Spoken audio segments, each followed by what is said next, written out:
Hi hello ഇന്നത്തെ video ഒരു ചെറിയ കുക്കിംഗ് വ്ളോഗാണ്. വൈകുന്നേരം ആയപ്പോൾ ചേട്ടൻ ഒരു മീൻ കൊണ്ടുവന്നിട്ടുണ്ടായിരുന്നു. അപ്പോൾ ഇന്നൊരു വെറൈറ്റിക്ക് അതിനെ പൊള്ളിച്ചെടുക്കാനാണ് പ്ലാൻ. അങ്ങനെ മീനൊക്കെ വൃത്തിയാക്കി മസാലയൊക്കെ തേച്ച് സാധാരണ മീൻ പൊരിക്കും പോലെ വെളിച്ചെണ്ണയിൽ പൊരിച്ചെടുത്തിട്ടുണ്ട്. ദെൻ മസാലയ്ക്ക് വേണ്ടിയിട്ട് നമ്മൾ അതേ എണ്ണയിൽ തന്നെ കുറച്ച് കൊച്ചുള്ളി പിന്നെ ഒരു പച്ചമുളക് ഇട്ട് നല്ലോണം വഴറ്റുന്നുണ്ട്. ആ സമയത്ത് ഇഞ്ചി വെളുത്തുള്ളി പേസ്റ്റ് ഞാൻ അരയ്ക്കുകയാണ്, ചതച്ചെടുക്കുകയാണ്. പിന്നെ അതിലോട്ട് കുറച്ച് കുരുമുളക് ഇട്ടിട്ടുണ്ടായിരുന്നു. കുരുമുളക് പൊടി ഇല്ലാത്തതുകൊണ്ടാണ് ഞാൻ കുരുമുളക് ചതച്ചെടുത്തത്.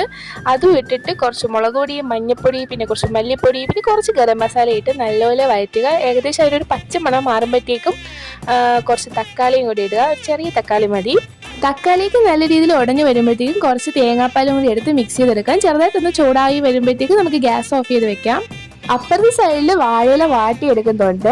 നെക്സ്റ്റ് സ്റ്റെപ്പ് വന്നിട്ട് കിരി കെട്ടുന്നതാണ്. വാഴയില നന്നായിട്ട് വാട്ടിയെടുത്തിട്ട് അതിൻ്റെ മണ്ടയിൽ നമ്മൾ ഫസ്റ്റ് ലെയറായിട്ട് കുറച്ച് മസാല വെച്ച് കൊടുക്കുന്നുണ്ട്. സെക്കൻഡ് ലെയർ ഫിഷും വെച്ച് കൊടുക്കുന്നുണ്ട്. തേർഡ് ലെയറായിട്ട് വീണ്ടും മസാല വെച്ച് കൊടുക്കുന്നുണ്ട്. ഇങ്ങനെയൊക്കെ പറയുമ്പോൾ നിങ്ങൾ വിചാരിക്കും ഞാൻ വലിയ ഷെഫാണെന്ന്. പക്ഷെ അങ്ങനെയല്ല. 5 മിനിറ്റ് മുമ്പ് യൂട്യൂബ് നോക്കിയെടുത്ത റെസിപ്പിയാണിത്. ദെൻ മസാലയൊക്കെ തേച്ചിട്ട് ഞാൻ ലാസ്റ്റ് വന്ന ഒരു പൊടിയില്ലേ, കരിമീൻ പൊരിക്കുമ്പോൾ കിട്ടുന്ന അതിനൂടി ഞാൻ അതിനകത്ത് വെച്ചിട്ടുണ്ട്. നിങ്ങൾക്ക് വേണമെങ്കിൽ വെക്കാം, ഇല്ലെങ്കിൽ വേണ്ട.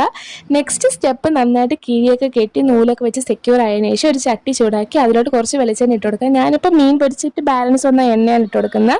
ദെൻ അപ്പുറത്തും ഇപ്പുറത്ത് വെച്ച് നന്നായിട്ട് ഒരു 5 മിനിറ്റ് അടച്ച് വെച്ച് നമുക്ക് ഫ്രൈ ചെയ്തെടുക്കാം.